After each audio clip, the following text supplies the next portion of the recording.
რატომ აკეთებს ამას ქართული ოცნება? არის რამდენიმე მიზეზი. ერთი ის, რომ მართლა ძალიან საწოდავად გამოიყურებიან და სულ ითხოვენ ამ აღიარებას და გვინახავს მაგალითად მიხეილ ყაველაშვილი ჟურნალისტებისგან როგორ ითხოვს ხოლმე რომ მაგიარეთ, ესე იგი ახალი კითხვას მისვავთ, ესე იგი მაგიარებთ და ასე შემდეგ, რაც მართლა რაღაც სიცოცხლის ნიშანია და მეორე არის რომ როცა რაღაც კრიზისი ეწყებათ და ეს კრიზისი აქვთ მუდმივად, იმიტომ რომ მუდმივად რაღაცა ისეთ გადაწყვეტილებას იღებენ, რაც მაინდა-მაინც არც დასაბუთებულია და არც მიზანშეწონილი, მუდმივად იწყებენ ახალი კრიზისის წამოწყებას იმისთვის, რომ წინა კრიზისი გადაფარონ.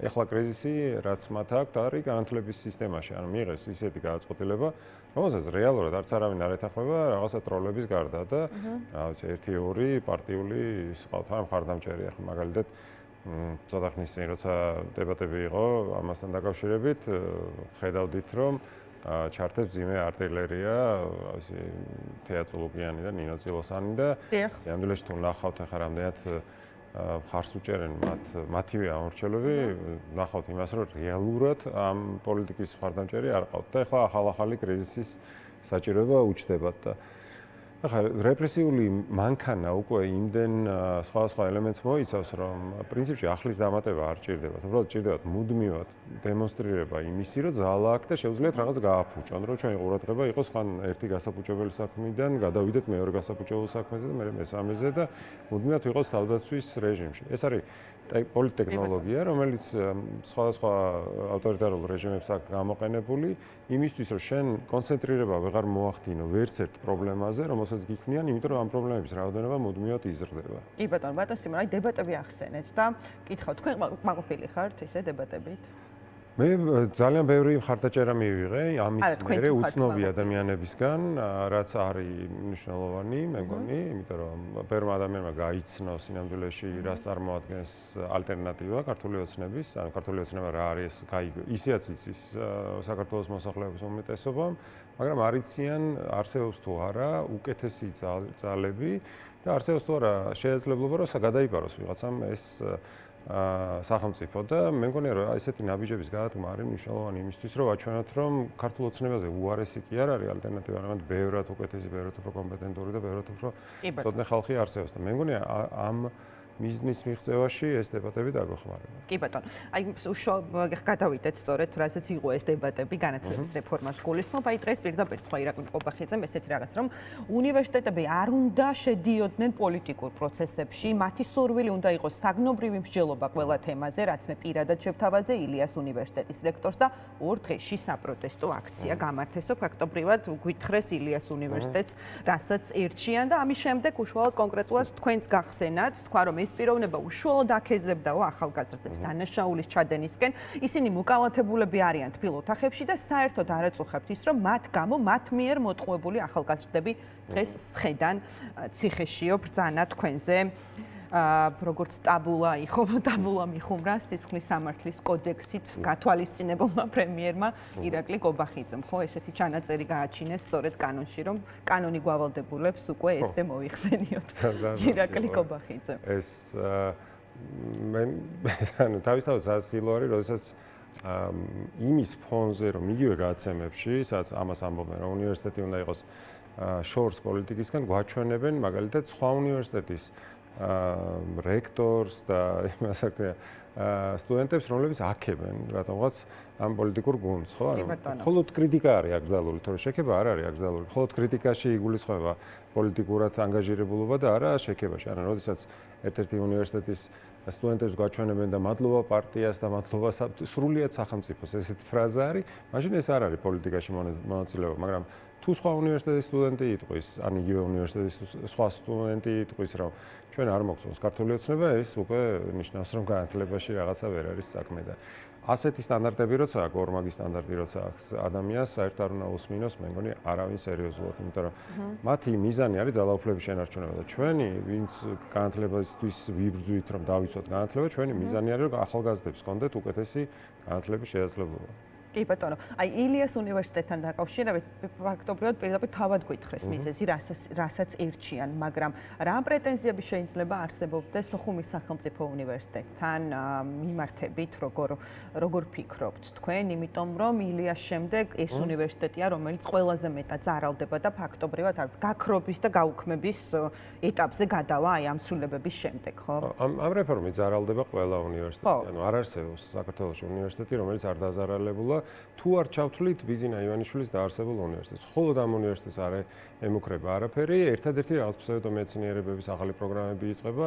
ერთი არის ასტროლინგვისტიკა და ასტროარქეოლოგია, რომელიც რაღაცა უცხოპლანეტელების ენის შესწავლას გულისხმობს და ასევე რაღაცა კაბალის მსგავს რაღაცა ეზოთერულ სწავლებას და მეორე კიდე მსგავსი პროგრამა არის, რომელიც თვითონ იბერიის შესწავლას ეფუძნება. აი, მხოლოდ ამას თუ დავარქმევთ დაზიანებას, ხო, ეს ზიანი მიადგება ამ უნივერსიტეტს, თორედ დარჩენი არაფერი, მაგრამ აი მაგალითად ახალციხის უნივერსიტეტი რო ავიღოთ, ახალციხის უნივერსიტეტი, სამცხე-ჯავახეთის უნივერსიტეტი, როგორც ოფიციალურად ქვია, შეიქმნა იმისთვის, რომ იქ ქართული ენის და საქართველოს ისტორიის სწავლება გაძლიერებული იყო და ეს მოხდა მაშინ, როდესაც იქ საოკუპაციო ჯარები იდგა და რუსული ფული იყო მიმოქცევაში და რუსული ენა იყო მთავარი ენა და ეს პროგრამები ჩამოაჭრეს ახლა და გვეუბნებიან, რომ ეს ტრადიციის აღდგენა არის თურმე 90-იან წლებამდე ყოფი ტრადიციის და ის ტრადიცია 90-იან წლებამდე სწორედ ოკუპანტის მიერ დაწესებული ტრადიცია იყო, რომ იქ არ უნდა ყოფილიყო ენა და ქართული ენა მეტყველების ენა და საქართველოს ისტორია იქ არ მოსახლეობას არ უნდა ესწავლა. ეხლა მაგალითად ზუგდიდის უნივერსიტეტი რო ავიღოთ, ხო, სადაც მაგალითად გალელები გადმოდიან და სწავლობენ, ეხლა თუ აქამდე შეგეძლო იქ ესწავლა სამართალი, ბიზნესი, კომპიუტერული ტექნოლოგიები და ასე შემდეგ, ეხლა ან უნდა ისწავლო განათლება, ან უნდა ისწავლო ვეტერინარია. აი, რა ლოგიკით მსჯელობენ, როცა ესეთ გადაწყვეტილებებს იღებენ. ანუ ეს რეფორმა არ ემსახურება სახელმწიფო ინტერესებს, არანაირად. არც ილიას უნივერსიტეტში მაგალითად, რა ვიცი, სოციალური სამსახურის პროგრამის გაუქმება ემსახურება ეროვნულ ინტერესს. არც ტრადიციებს არ ეფუძნება, იმიტომ რომ ტრადიცია ამბობს მაგალითად იმას, რომ 1919 წლიდან არსებობს პედაგოგიური მიმართულება თბილისის სახელმწიფო უნივერსიტეტში და გააუქმეს. ან მაგალითად 1919 წლიდანვე არსებობს ხელოვნებაცოდნეობა და ერთი იყო დიმიტრი უზნაძის დაარსებული ეს პედაგოგიკა და მეორე არის გიორგი ჩუბინაშვილის დაარსებული. ანუ ირაკლი კობახიძე გვეუბნება, რომ დიმიტრი უზნაძეზე უკეთესად იცის, უნდა იყოს თუ არა პედაგოგიკა თბილისის სახელმწიფო უნივერსიტეტში და გიორგი ჩუბინაშვილზე უკეთესად იცის ხელოვნებაცოდნეობა, სად უნდა ისწავლებოდეს და სად არა.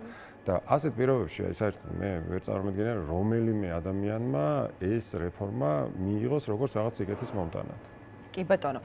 და ბატონ სიმონ, როგორ ფიქრობთ, რა არის ახლა მნიშვნელოვანი, რამდენად მნიშვნელოვანია მათ შორის, რომ სოლიდარული იყოს ყველა უნივერსიტეტი, ამ შემთხვევაში აკადემიური პერსონალი, ყველა უნივერსიტეტიდან, იგივე ის იქნება კერძო სახელმწიფო თუ ასე შემდეგ, მაშინ როდესაც ასევე ვიცით, რომ ლექტორების თუ პროფესორების ნაწილი, როგორც კერძო, შეიძლება ისე პარალელურად სახელმწიფო უნივერსიტეტებშიც ასწავლიდნენ, ფიქრობთ თუ არა, რომ არის აქტიურობა,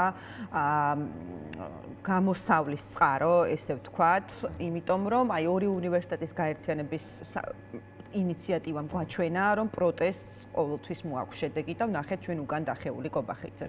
ჩვენ სამჯერ ვნახეთ, როგორ დაიხია განათლების რეფორმის პარალელში ქართულმა ოცნებამ. პირველი ეს იყო, როცა აუქმებდნენ ტექნიკურ უნივერსიტეტს, მეორე როცა ვნახეთ, რომ სამხატვრო აკადემიის ხუთჯერ უფრო შემცირება უნდათ, ვიდრე ეს თავად ამ აკადემიის პროფესორებს წარმოედგინათ და კიდევ ვნახეთ, როდესაც კონსერვატორიას აძალებდნენ, რომ მაინც სამწლიანი პროგრამები ქონოდათ, მაშინ როცა ეს იქნებოდა ზარალის მომტანი იმ პროგრამებისთვის. სამივეჯერ მოუწიათ უკან დახევა. ანუ, როდესაც უნივერსიტეტები არიან მტკიცე და როდესაც წინააღმდეგობას უწევენ, იქნება ეს წინააღმდეგობა საჯარო თუ რაღაცა კულისებს მიღმა თუ ეს წინააღმდეგობა თუ იქნება მთავარია რომ იყოს პრინციპული და მთავარია იყოს ასე ვთქვათ განათლების ინტერესებიდან გამომდინარე.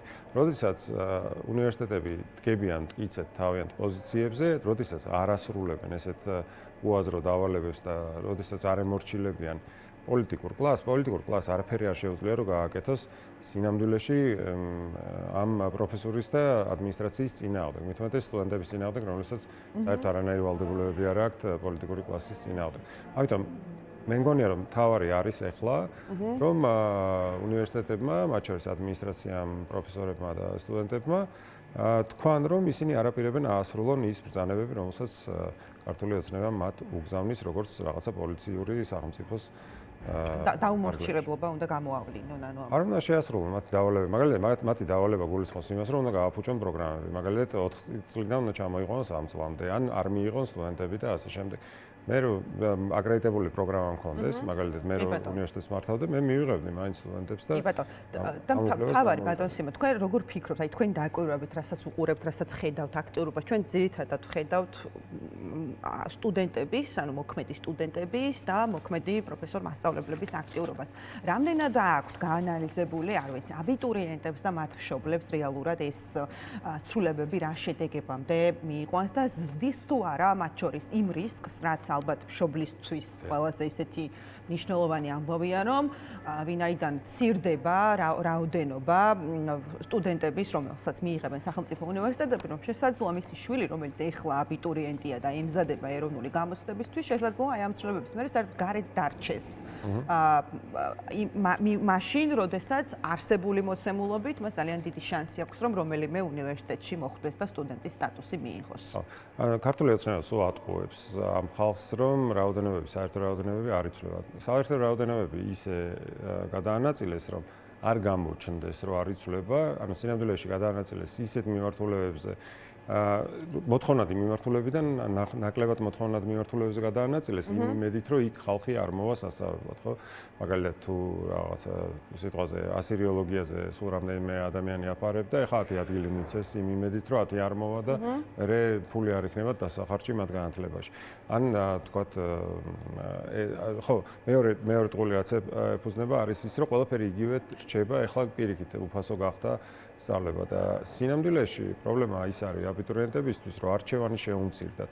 მაგალითად, თუ ადრე შეეძლო ეთქვა, რომ აი თუ ვერ ჩავაბარე სამართალზე თბილისის სახელმწიფო უნივერსიტეტში, მე შევეცდები რომ ილიაში ჩავაბარო, ან თუ ვერ ჩავაბარე ილიაში, შემეძლება რომ ტექნიკუმში ჩავაბარო. ეხლა ეს არჩევანი აღარ იქნებათ. ან აბარე თბილისის სახელმწიფო უნივერსიტეტში, ან აბარე კერძო უნივერსიტეტში. კერძო უნივერსიტეტში უკვე აღარ გიფინანსებს სახელმწიფო, ადრე თუ გიფინანსებდა, ეხლა აღარ დაგიფინანსებს სწავლას. ანუ გაგიძვირდება სწავლა. თბილისის სახელმწიფო უნივერსიტეტშიც რაოდენობები შეგიმცირეს იმ მიმართულებაზე, რომელზეც გინდოდა რომ ჩაგებარებინა. და მერე კიდე პრობლემა ის არის, რომ ჩააბარებ 1 წლის მერე შეიძლება გადაწყვიტო, რომ ეს ის არ ყოფილა, ის არჩევაც გინდოდა და აღმოაჩინა, რომ უკვე სადაც შეიძლებოდა რომ გადასულიყავი, ის მიმართულება საერთოდ გაუქმებულია, იმიტომ რომ ესე გადაწყვეტეს, რომ სხვა უნივერსიტეტში უნდა იყოს და შიგნით უნივერსიტეტში მობილობა აღარ გექნება. უნდა გადახვიდე მაშინ სხვა უნივერსიტეტში. ესე რომ ძალიან ბევრ რამეს აფუჭებენ ესენი და თან აფუჭებენ ამას ისე, რომ არც აპირებენ, რომ წესიერ გააცნონ ის რა ელის ადამიანს. ანუ მოქალაქეებმა მაგალითად დღეს არიციან გამოცდების ეროვნული ცენტრის საიტზე, რომ დევს ინფორმაცია, რომ ის აღარ არის აქტუალური. ანუ წარმოიდგინეთ, გუშინ მაგალითად იდო გამოცდების ცენტრის საიტზე ის, რომ შენ შეგიძლია ჩააბარო ილიას უნივერსიტეტში, რა ვიცი, ბიოლოგიაზე და სინამდვილეში ეგ უკვე გაუქმებულია რამდენიმე დღის წინ. ხო და წარმოიდგინეთ, ახლა თქვენ რომ ემზადებით ჩასაბარებლად, ფიქრობთ, რომ აჰა, ბიოლოგიაზე ესე იგი უნდა ჩავაბარო ბიოლოგიის გამოცდა, ან მათემატიკის გამოცდა, სხვა გამოცდა და უცებ აღმოჩნდა, რომ ეს გამოცდა გაგვიანებულიც არ არის ბატონ სიმონ, უკვე აი რაღა დარჩა, რამდენიმე თვეში უკვე დაიწყება გამოცდები, ხო? ეს არის კატასტროფა, რასაც აკეთებენ. ანუ ეხლა თვითონ აი ეს განათლების რეფორმის ერთ-ერთი მთავარი პრობლემა არის ის, რომ განათლება საერთოდ დეფინიცია არ აქვს ნორმალური. ანუ განათლების რეფორმას თუ ატარებ, მხოლოდ რეფორმაზე კი არ უნდა იფიქრო, იმაზე უნდა იფიქრო, რის რეფორმას ატარებ და განათლება გულისხმობს არა მხოლოდ ცოდნას, არამედ გულისხმობს იმასაც, რომ შენ უნდა იყო კეთილი. ანუ მხოლოდ ცოდნე ადამიანი არის სუსტი და აი უბრალოდ მხოლოდ კეთილი ადამიანი არის სუსტი, ცოდნა არ აქვს, მაგრამ ცოდნე ადამიანი, რომელსაც სიკეთე არ აქვს, არის საშიში და ამ ადამიანებს, ვინც ამ რეფორმას ატარებს, გონიათ, რომ თუ ძალა აქვს, მაშინ შეუძლია ნებისმიერი რამე გააკეთოს, მიუხედავად იმისა, ცოდნა აქვს თუ არა და მიუხედავად იმისა, რა ღირებულებები აქვს და ესე არ არის, ხო? აი საბოლოო ჯამში ეს, რასაც აკეთებენ, არის საშიში ყველასთვის, მათ შორის მათი შვილებისთვისაც, იმიტომ რომ მათი შვილებისთვისაც ეს განათლების სისტემა ხომ მნიშვნელოვანია. ყველა ხო ვერ გაუშვებს, მათი მომხრეებიც ხო ვერ გაუშვებენ თავიანთ შვილებს საზღვარგარეთ, სადაც შეიძლება უკეთესი შესაძლებლობები დახვდეს. კი ბატონო, გასაგებია. დიდი მადლობა. მადლობა ბატონ სიმონ ჯანაშია იყო დღის ამბების ეთერის სტუმარი. ჩვენ ახლა გვაქვს მცირე